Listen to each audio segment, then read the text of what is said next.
nouveau concept, une nouvelle vidéo, autocritique. Ça va piquer. Hmm. Petit café du Carcassonne. La tasse Carcassonne, les amis. Je vous la conseille. Elle rend le café bien meilleur. J'ai écrit quelques essais il y a 5 à 4, 3 ans à peu près dans le passé. C'est peanuts, mais en réalité, j'ai cheminé depuis, je me suis repositionné sur d'autres trucs, etc. Et là, je vais vous proposer, parce qu'en fait, je voulais le refaire à titre perso dans mon coin, je me suis dit, mais tiens, pourquoi pas partager ça, relire ce que j'ai écrit, le redécouvrir avec vous, et faire mon autocritique. C'est-à-dire que je vais relire les essais qui sont vous allez voir, des pensées sur la société globalement, sur moi, ma sensibilité, sur tout un tas de choses. Donc, il y a une part de moi dans ces écrits, bien sûr, parce que j'ai dit un petit peu ce que je ressentais. Surtout le premier, vous allez le voir, c'est vraiment du ressenti. Et l'idée, c'est de se dire, voyons comment, en 5 ans, le poulet, il a peut-être cheminé un peu, et peut-être que je vais vous dire qu'il y a des trucs que j'ai écrits, si ça se trouve, aujourd'hui, je le reformulerai plus du tout de la même façon. Et cet exercice, je trouve ça intéressant. Déjà, je le fais pour moi, hein, je vous le dis, je suis totalement égoïste dans l'aventure au départ. J'ai envie de savoir comment moi, je me suis repositionné peut-être sur des sujets, peut-être qu'il y a des trucs que je comprenais pas, etc. Ou peut-être qu'il y a des choses que je trouve toujours plus ou moins valides aujourd'hui. Et je me dis que dans le fait de partager ça avec vous, en fait, ça peut peut-être vous faire écho chez vous à des recherches, à des cas de conscience, à des réflexions, des choses que vous avez comme ça au fond de vous, ou pas forcément au fond d'ailleurs, vous pouvez avoir des sujets sur lesquels vous êtes peut-être plus ou moins engagé, etc. Et de discuter de ça ensemble. Voilà. Alors, c'est pas du direct, je fais pas ça sur Twitch, je fais pas, voilà, c'est enregistré. Mais l'exercice est vraiment direct, c'est-à-dire qu'il y aura peut-être quelques cuts parce que vous allez le voir, on va pas lire tout ensemble en un épisode aujourd'hui, je vais faire un petit découpage. Ce serait beaucoup trop long pour une vidéo sur YouTube. Mais je compte sur vous pour participer à ça. Pourquoi? Parce que ça va me permettre aussi d'avoir votre regard sur ce que j'ai écrit à l'époque, sur peut-être certains d'entre vous qui me connaissent plus ou moins en fonction de si vous êtes sur telle plateforme, peut-être IRL, hein, vous me connaissez peut-être aussi. Vous allez avoir peut-être des points de vue différents, des découvertes sur moi, etc. Et au-delà de ça, c'est avoir votre avis, parce que vous avez probablement aussi un point de vue complètement différent sur certains sujets que je vais évoquer aujourd'hui, qu'on va redécouvrir ensemble. Et l'idée, c'est toujours pareil, de progresser, d'apprendre, de comprendre, d'itérer en permanence. Moi, c'est comme ça que là-dedans, ça tourne, hein. Et donc, pour tout vous dire, avant de commencer cette vidéo-là, et de rentrer vraiment dans le vif du sujet sur le premier essai que j'avais écrit en 2020, je vais vous expliquer un peu le contexte. C'est-à-dire qu'il y a quelques années, c'était peut-être il y a 2 ans, 2-3 ans, donc 2 ans, 2 ans et demi après la sortie des bouquins, que j'ai laissé vivre un petit peu sur Amazon notamment. Donc je me suis auto-édité déjà, donc j'ai tout fait tout seul, y compris le travail de couverture, de mise en page, etc. C'est quelque chose auquel je tenais parce que j'avais envie vraiment de vivre un peu cette expérience-là. C'était plus une découverte pour moi. Rien que ça, en fait, c'est le concept dans le concept. Déjà, l'écriture pour moi, c'était quelque chose d'un peu nouveau. J'avais pas trop de recul là-dessus. Et puis, il y avait un petit côté aussi apprendre tout autour du livre de façon générale, y compris jusqu'à la publication, la gestion, comment on s'auto-édite, enfin des questions qu'on peut se poser, mais qui peuvent faire peur quand on n'y connaît rien du tout. J'ai essayé de transcender ça, d'affronter ça en me disant, et oui, comme ceux d'entre vous qui sont peut-être auto-édités, si vous vous rappelez des premières fois où vous avez édité vos livres, alors on se confronte à des problèmes techniques, à des problèmes, des trucs qui ne marchent pas, la mise en page ça va pas, c'est pas conforme, les essais, les trucs et tout. Ça demande beaucoup de rigueur. Donc c'est un travail aussi sur soi, parce que des fois on a envie d'écrire des trucs, puis mais être auteur c'est pas pareil, quoi. Il y a du formatage, il y a la mise en page, il y a de la relecture, il y a de la correction, il y a de la bêta lecture. Bon, on se dit ah ok, c'est un vrai métier le truc. Alors métier entre guillemets, hein, il y a des métiers, il y en a qui en font leur vrai métier professionnel, qui en font une vraie activité rémunérée, je veux dire, voilà, c'est leur activité principale, et d'autres qui font ça par loisir, mais j'oppose pas les deux. Ceux qui le font par loisir le font avec une grande rigueur parfois. Et pareil, il y a des pros qui le font avec plus ou moins de rigueur, etc. J'oppose rien là-dedans, mais j'avais envie, voilà, de vivre tout le process, en fait, de bout en bout. Et pourquoi je vous parle de ça? Parce qu'en fait, une fois que j'avais fait ce process-là, je me suis dit, c'est bon, le truc a son ISBN, il est à la Bibliothèque nationale de France, j'ai envoyé un exemplaire, machin, truc, je l'ai publié, il y a une date et tout.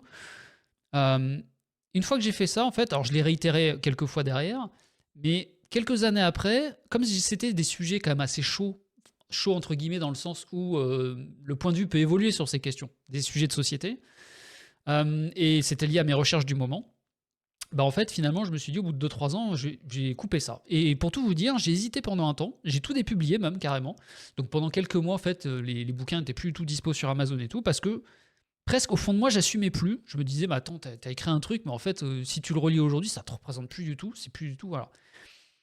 Et après, pour tout vous dire, je les ai remis. Je les ai remis quelques mois après. Parce qu'en fait, je me suis dit, mais justement, on va assumer le truc, en fait. Donc il y a eu ce moment de doute dans ma vie où je me suis dit, vas-y, j'assume plus. Puis en fait, je me suis dit, mais en fait, pourquoi rougir d'un état d'esprit à un instant donné qui correspond à comment j'avais cheminé, compris le monde à cette époque-là, en tout cas les sujets dont je voulais parler à ce moment-là. Et bah, c'est OK, parce que même si quelqu'un tombe dessus aujourd'hui et me côtoie et voit notamment ces vidéos aujourd'hui, parce que là, ça va être très intéressant cet exercice, il va y avoir ce côté, OK, on voit la progression du poulet, quoi. Et dans cette progression-là, alors, je me reconnais pas, je n'y comprends rien, je comprends un truc et tout, peu importe, en fait, comment vous positionnez là-dessus. Mais je trouve que montrer la progression, c'est beaucoup plus intéressant, l'avant, l'après, enfin, il n'y a même pas d'avant, après, parce qu'il y a toujours l'après de l'après, quoi.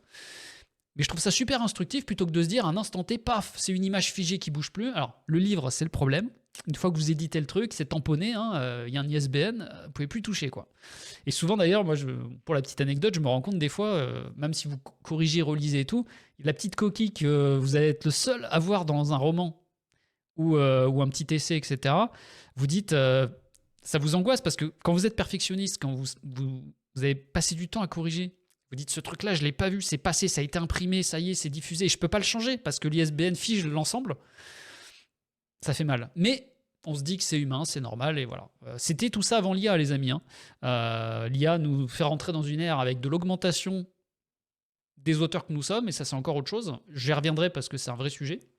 Mais on va rentrer dans le vif du sujet. Donc, je vais vous proposer déjà de partir sur violence.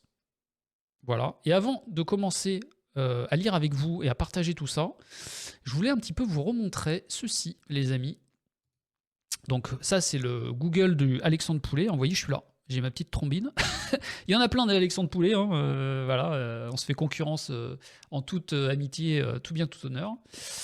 Et pourquoi je vous montre ça? Parce que, alors déjà, abonnez-vous, hein, n'hésitez pas, les amis, suivez-moi sur Insta. Je suis assez prolifique là-dessus. Je partage pas mal de sujets autour de l'actualité, mes petits réacts à chaud. Bon, je me fais plaisir, je m'amuse. Hein, c'est aussi une façon d'être en veille, mais n'hésitez pas. Sur YouTube, donc c'est là où vous allez voir cette vidéo.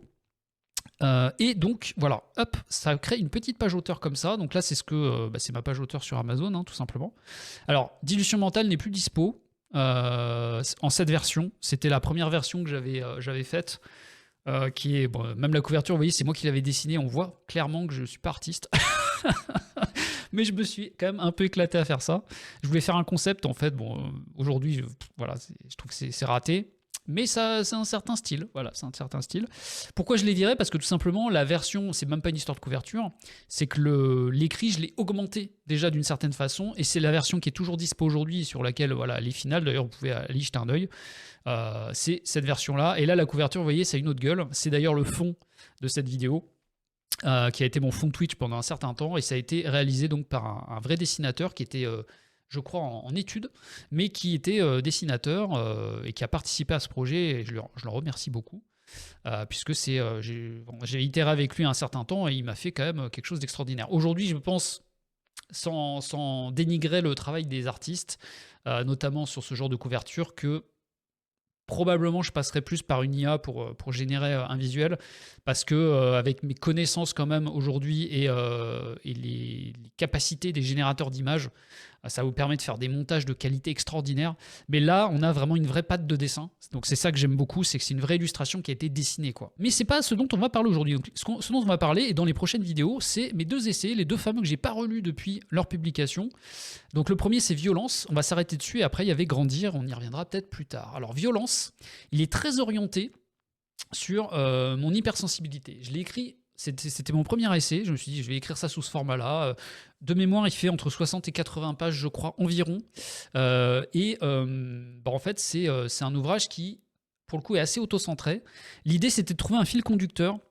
Alors, autocentré, oui et non. En fait, dans le fil conducteur, il est autocentré, c'est-à-dire que je me suis dit, pourquoi il y a plein de choses que je ressens fortement, en fait, dans ma vie, qui peuvent me hérisser le poil, alors ça se voit pas trop, hein, mais voilà, et qui peuvent me faire réagir, pourquoi je prends des fois des bouffées de chaleur à découvrir des choses qui me paraissent hallucinantes, extraordinairement critiques, ça génère beaucoup de choses en moi, vous voyez, une sorte de bouillonnement intérieur assez fort, et en fait, bon, spoil, je me qualifie comme hypersensible et en même temps, je déteste me qualifier parce que j'aime pas les gens qui se qualifient. Vous savez, moi, je suis hypersensible, je suis super intelligent, je suis machin, je suis truc TDAH, des trucs. Alors, il y a des vraies maladies, il y a des vrais handicaps, etc. Mais on est tous l'hypersensible d'un autre, quoi. C'est ça que je suis en train de vous dire. Donc, en fait, rien que déjà dans l'angle, aujourd'hui, je ne choisirais pas le même parce que ce que je viens de vous dire, je ne l'avais pas en tête à l'époque. À l'époque, j'étais en mode limite, c'est moi contre la société, quoi. Alors, c'était pas du tout l'objectif. Sur le fond, on va le voir, mais il y avait un petit côté pourquoi les gens pensent comme ils pensent. Ben, on sont tous dans une espèce de norme, quoi, d'une certaine façon. Et puis toi, tu es là, tu ressens des trucs, et quand face aux gens, tu leur dis, mais regarde ce truc, qu'est-ce que t'en penses et tout. Ouais, bon. Les gens ont l'air de s'en ficher. Ils ont l'air, attention, ils ont l'air, mais pour moi, à l'époque, c'était, mais attends, les gens s'en foutent, quoi, complètement de ces sujets-là. Moi, par contre, ça me soulève, quoi. C'est un truc qui me fait vibrer, et donc, j'en ai eu le besoin même d'écrire quelque chose pour exprimer ça. Donc, dans ce que j'ai écrit, déjà, là, c'est marrant parce que j'y repense avec vous. Déjà, c'est biaisé dès le départ. C'est-à-dire qu'en fait, en choisissant ce prisme de l'hypersensibilité pour vous dépeindre un peu ce que j'observe, ce que je ressens dans la société, j'ai pas passé du tout tous les sujets, mais vous allez voir un certain nombre. Déjà, c'est biaisé parce que c'est l'émotion qui parle, quoi, d'abord. Or, en réalité, si on veut analyser une situation, à un moment donné, il faut laisser l'émotion. L'émotion, c'est pas forcément mal, mais il faut avoir conscience qu'elle nous biaise dans nos jugements, dans nos rapports à l'information. Et donc, il faut laisser retomber le truc, quoi. Sauf qu'à l'époque, j'étais en feu et j'ai écrit dans le feu, en fait. Donc, je pense que ça, on y reviendra probablement à la lecture, mais je pense que on va le sentir. On va voir qu'il y avait quelqu'un on fire qui a écrit le truc. Et peut-être que les émotions ont débordé souvent. Je dis pas que c'est pas bien de déborder, par contre, il faut avoir conscience de ce qu'on fait et pourquoi on le déborde. Et je pense qu'à ce moment-là, j'en avais pas conscience. Donc, j'ai peut-être pu mélanger des faits, des informations avec le débordement émotionnel qui jaillissait de moi à ce moment-là. Donc, intéressant, je pense que voilà, déjà, voilà. Et on va lire du coup l'accroche que j'avais écrite à l'époque. Donc ce livre, donc c'est Violence, témoignage d'un hypersensible à l'épreuve de la société. Donc déjà, il y a un rapport de force, à l'épreuve de la société, quoi. On lutte, on est contre, on est en souffrance par rapport à elle. Or la société, on en fait partie, quoi. Donc déjà, rien que là, ok. Pourquoi tu te mets en opposition, Alex, contre la société, alors que la société, c'est toi. Enfin, oui, tu peux te sentir différent des uns et des autres. Sensibilité différente, machin, tu comprends pas. Mais à l'épreuve de la société. Alors, il y avait dans ce titre le côté j'arrive dans la société, je déboule, je suis né en 86, je déboule dans la société telle qu'elle est. Et avec mon hypersensibilité, il y avait ce petit côté qu'est-ce qui se passe? Je suis où là? C'est quoi ce bordel? C'est quoi ce. Aujourd'hui, il y a un petit peu de ça encore. Hein. Je vous cache pas que des fois, tu te dis c'est quoi ce cirque? Qu'est-ce que je fous là? Mais il y a un peu plus de recul, j'ai l'impression, il n'y en a jamais assez. Hein. Mais je pense qu'il y en a un peu plus de prise de distance entre, ok, ressentir qu'on est chez les fous, il y a un côté émotionnel de je vais exploser parce que c'est incroyable quoi ce que je vois. Et après, il y a mais je suis aussi le fou de quelqu'un. Et ça, je ne l'avais pas en tête à l'époque quand j'ai écrit le bouquin. Quand j'ai écrit le bouquin, même si je ne me l'avouais pas, je ne l'ai pas écrit comme ça dans le bouquin, il y avait un petit côté, moi j'ai compris des choses. Je dis souvent sur les réseaux, j'aime bien ce genre d'idée, c'est vous savez, les gens qui savent. Tout le monde sait, a une réponse à tout, a résolu l'équation et tout, vous ne savez pas. Mais les gens savent, ils savent pour eux, ils savent pour vous. On est dans un monde de gens qui savent. Aujourd'hui, moi je sais rien. Ce que je sais, demain ça peut bouger, ça peut changer, donc je me bats contre mes propres certitudes d'une certaine façon. Sans me battre, il n'y a pas de confrontation, mais il y a un côté, j'accepte qu'elle soit remise en question à chaque instant. Et donc déjà, là, il y a un problème. L'épreuve de la société, au sein peut-être de la société, mais pas l'épreuve d'eux. Bon. Donc ce livre offre un témoignage sans concession sur les violences sans concession, sur les violences qui détruisent notre société humaine. Anthropocentrisme, exploitation animale, dérive climatique, pollution plastique, désinformation, publicité, pression sociale. À travers son prisme hypersensible, l'auteur invite à regarder en face les problématiques qui minent notre civilisation. Donc ça déjà, je pourrais plus réécrire ça aujourd'hui. Certes, il y a des problématiques, il y a surtout des phénomènes qui me causent à moi une problématique, des choses que je perçois comme une problématique. De là à dire, pour qui je me prends de dire qu'elle mine notre civilisation, mais t'es qui Alex pour dire que ça y est, t'as identifié des trucs, toi tu sais, ces trucs-là minent la civilisation. Oh, la civilisation quoi. J'étais assez taré quand même à l'époque. Les accepter, les comprendre pour mieux agir. Ok, donc là déjà il y avait quand même un petit côté, ok, Une fois qu'on a dit ça, on est on fire, mais on va essayer de les accepter, de les comprendre. Donc il y avait la conscience de, à un moment donné, il faut dépasser cet état de feu quand même intérieur et vivre là où on est, dans un contexte où les choses sont ce qu'elles sont. Quand on est en feu, on n'arrive pas à l'entendre ça en fait. Et on le comprend un peu sur le tard, des fois au détriment de notre santé. Mais accepter le truc, c'est pas faire nôtre une souffrance ou un truc en tant qu'hypersensible. C'est dur parce qu'on est aussi dans l'empathie, on absorbe quoi. T'absorbes le truc, les personnes sont tristes, les personnes sont en colère et tout. Tu traverses ça, tu prends tout quoi. Tu prends la colère, la tristesse et tout, même si au début tu ressens pas ce truc-là.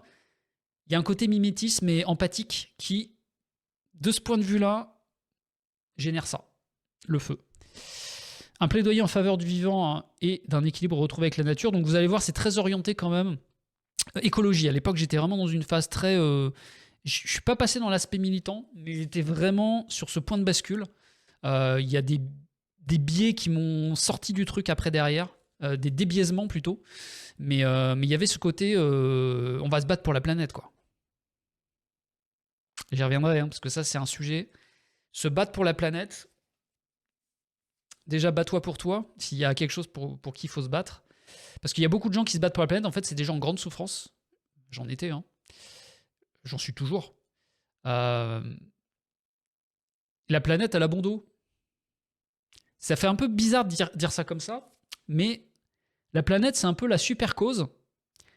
Ça y est, on a trouvé un truc. J'ai trouvé une mission de vie, quoi. Je vais sauver la planète. Tu t'es même pas sauvé toi-même. T'es complètement bancal, t'es complètement biaisé, t'es en souffrance extraordinaire. Maintenant, je me vois comme ça. Je vois ce qui se passe par rapport à ça. La priorité, c'est pas la planète. On peut avoir conscience, bien sûr, des enjeux, des phénomènes, etc. L'un ne va pas sans l'autre. C'est là où... Dites-moi en commentaire, hein, parce que je sais qu'en disant ça, ça va cliver automatiquement.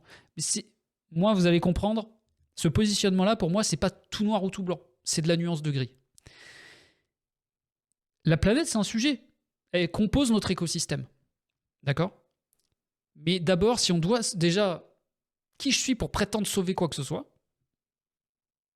Tu as résolu l'équation à ce point, Alex, que tu prétends avoir les ressorts physiques, physiologiques pour sauver quelque chose qui est en plus différent de toi. Déjà, se sauver soi-même, c'est déjà un concept un peu biaisé, tu vois. Parce que tu te sauves que dalle. Tu fais ce que tu peux, quoi. T'es composé de molécules, d'ADN, t'es dans un contexte, t'es biaisé de partout, t'es formaté par ton éducation, par ta culture, etc. Et d'un coup, tu travailles un matin, je vais sauver la planète. Waouh. Là, j'étais bien, là. J'étais très bien à cette époque-là. Violence est un cri du cœur, bah oui, ça on l'avait compris. Ça, c'est vraiment, ça pour le coup, c'est ce qui peut rester. C'est le côté, le feu parle, quoi. Le condensé d'une analyse sociale proposant de résoudre quelques dissonances cognitives. Il y avait un positionnement déjà, je pense au fond, où j'ai compris qu'il y a des biais qui m'animent, mais je ne les ai pas compris au point où je les comprends aujourd'hui, et probablement pas au point où je les comprendrai demain. Mais à cette époque-là, pour être dans cet exercice d'écriture, il y avait un petit côté, il y a des trucs à résoudre et je vais écrire pour le faire. Même si c'était pas conscient, ça m'a aidé, je pense, à cheminer. Accepter d'avoir mal et se mettre en mouvement pour changer la donne. Alors, ça c'était... Là, je me parlais à moi-même en réalité. Là, je parle au lecteur, mais en fait, je me parlais à moi-même. Accepte-toi d'avoir mal, Alex, et regarde qui tu es en face.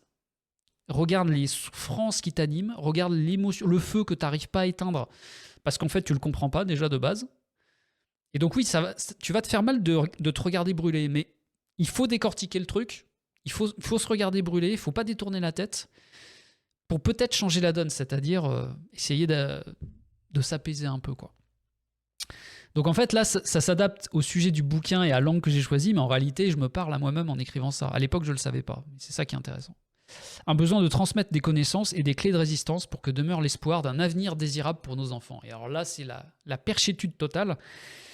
Je me sens si important et si empreint de mission extraordinaire en ayant résolu l'équation de la vie que je me dis, ma mission, c'est d'essayer de faire en sorte que l'avenir soit désirable pour nos enfants. J'aurais pu être engagé en politique, les amis.